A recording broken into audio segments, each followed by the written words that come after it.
It's been interesting reading all the comments about Anthony Joshua's performance against Povetkin, because it's really a mixed bag, isn't it? It's mixed reviews when it comes to assessing Joshua's performance. Some people are saying his performance was absolutely atrocious, terrible. He struggled with an old man, a guy who's no longer on the juice. Like, how could he struggle like that? He got rocked in the first round and he was being outboxed and outskilled and all this kind of stuff. So a lot of people are really, really bashing Joshua's performance. Then you've got other people saying, no, he actually did pretty well in there. Me personally, I'm somewhere in the middle. But again, it all comes down to perception. See, before the fight, what was I telling you guys? I was telling you that Povetkin is still dangerous.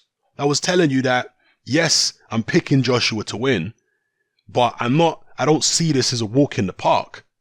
I don't see this as a fight that he couldn't conceivably lose. It's a fight where if Joshua struggled, I wouldn't be shocked. If Joshua lost, I wouldn't be shocked. And some smart ass in the comments couldn't understand this concept. He said, oh, so basically you're picking both guys to win. No, you fool. I'm saying Joshua's going to win, but it's not a fight where if he has a tough time, I'd be shocked. I was kind of expecting a tough time for Joshua in the fight. And if you're expecting a tough time for him, then him losing is not a shock to you if that upset was to happen. Yeah? So, because I was expecting a difficult night for Joshua, it turned out to be a difficult night, and therefore I wasn't, horrified with his performance. I wasn't, oh my God, yeah, he struck. No. I was expecting what I got. Whereas a lot of other people who were expecting a total blowout, I don't know why they were. Why are you acting like Povetkin don't have skills? Why are you acting like Povetkin's still not dangerous? You didn't see the David Price fight? Like, yeah, Joshua was a lot better than Price, but he's still a big guy who's vulnerable to a lot of the similar things that Price is vulnerable to in terms of the way Povetkin's going to attack you. Povetkin has been fighting big, tall guys for years and years and years and years. He has mastered this art of, getting close, waiting for you to throw a shot and then counterpunching on the front foot. He's mastered this art, and he's a heavy-handed guy, and he's sharp, even at 39 years old, as you saw for the first few rounds before he gassed out. The guy was razor sharp. But this is nothing new. Povetkin's been razor sharp like that in the early rounds of fights, going back years, even against Price. All right. So why people were thinking Joshua was just going to obliterate this guy and there's no way it's competitive, the people who are thinking in that way, those are the people now who are saying, oh, Joshua's terrible. Oh, because their perception was off. You understand? They were going into the fight thinking this is a mismatch. Joshua obliterates this guy. It's not competitive. And so when they didn't get that and they saw Joshua actually having difficulty, they were like, oh God, Joshua's not as good as I thought he was. Oh, their perception was off. That's what the problem is. Their perception was off. Whereas other people like me, and there were even, many other people, a minority of us, but a sizable minority, who were thinking this is going to be a difficult fight for Joshua, we weren't surprised by what we saw. Yeah. Now, obviously, there are flaws in Anthony Joshua. There are flaws in any fighter. And he's going to need to work on those things. But remember, this is a specific style that Alexander Povetkin has. He has a specific skill set. Deontay Wilder doesn't have that specific skill set. Tyson Fury doesn't have that specific skill set. So he's not going to have to deal with what Povetkin was doing every time. There are going to be different skill sets and different obstacles he has to overcome with different fighters. Styles make fights. Understand this, okay? Particularly those whose perception was off prior to this fight in terms of what they were expecting from the Povetkin fight. Yeah. So what Joshua was doing in the ring, as I said in my post-fight,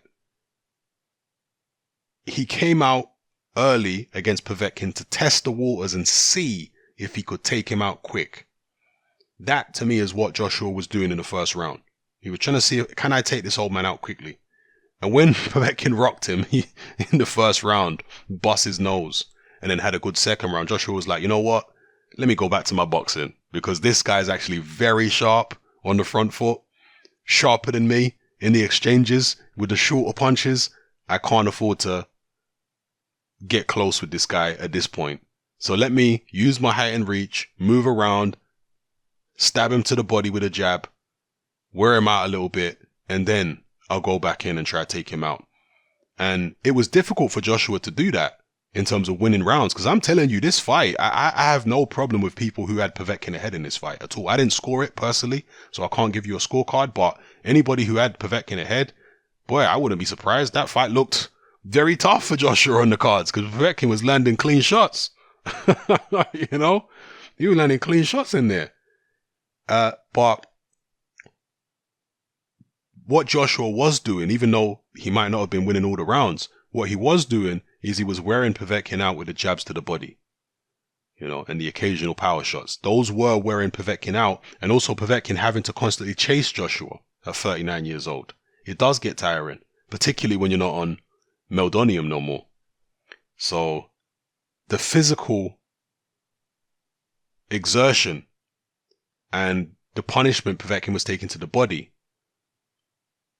is where Anthony Joshua was, you know, doing good work, because switching up the tactics, saying, okay, I'm not even going to have a firefight with you, I'm going to keep it long.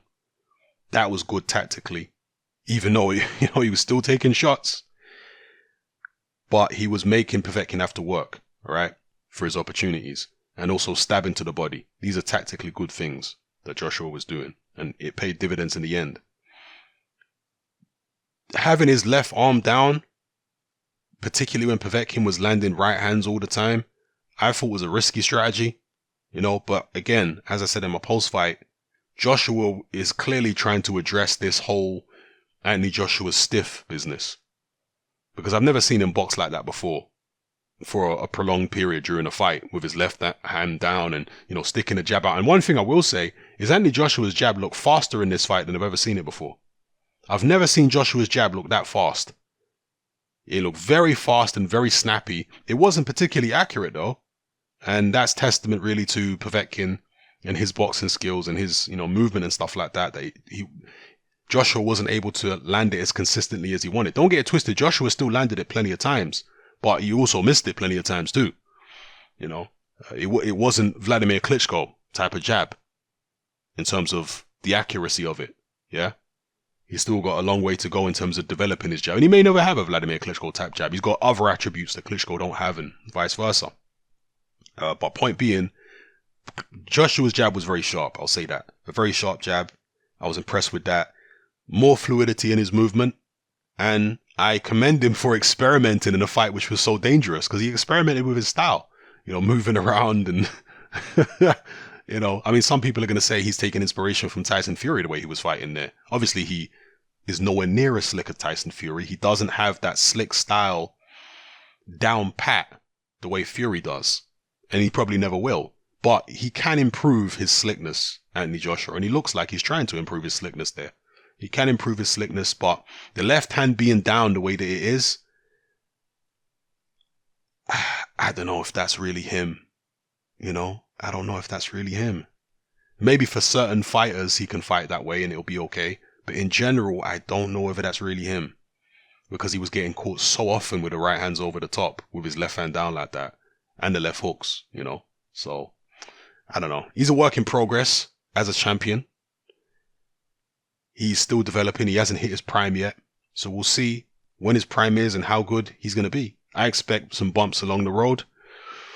I expect some losses for this young man, and it's not wishing losses upon him. I'm just being realistic. He's vulnerable, just like Wilder is, just like Fury is. So I'm expecting these guys to lose. And it's going to be fun. That's what makes the heavyweight division exciting, right? When you've got